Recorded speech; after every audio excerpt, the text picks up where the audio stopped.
地动遮尔济哦，中央大学应用地质研究所教授李实地伫面册铺文提醒大家着爱细腻哦。伊指出讲，若这是海沟的巨型地动，毋奈摇真久、摇真大，厝嘛有可能会摇倒。教授是讲哦，以4月初3的地动，伫台北摇1分钟，若属是海沟巨型地动，有可能会伫台北摇3分钟哦。摇1分钟到2分钟，受到损害的厝摇到3分钟，就可能会倒。也毋过，教授嘛强调讲，就伫伊地动以后的内政设计，是当来抵挡海沟巨型地动。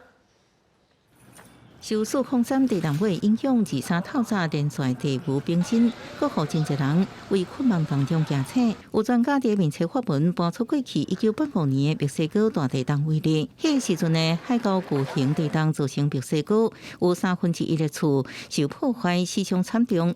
提醒大家要较早准备减少灾损。403在台北摇1分钟，921在台北摇1分半。像墨西哥地震那么远地震，海沟型地震它摇了3分钟。因为海沟型地震有丰富的低频波，台北的灾情会比花莲还重。为什么海沟巨型地动会摇到这么厉害呢？专家分析是因为海沟巨型地动地平波真丰富，毋奈系互盆地软石土层加大震幅，也会造成10层楼以上的大楼对地起反应，扩大水平震动的幅度。简单来讲，海沟巨型地动有摇真久、摇真大，甲大楼会倒甲真彻底的3大特性。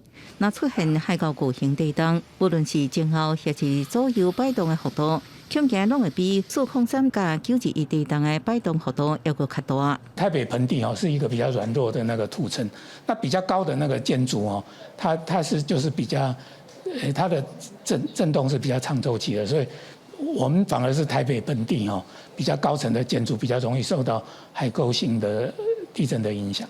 专家表示，若是911了后，国家有更新的耐震设计规范大楼，应该也会影响海沟巨型地动。不过，若是无到15层楼以下厝，或者是早伫911进前就起火的厝，一定要细致防范海沟巨型地动威力。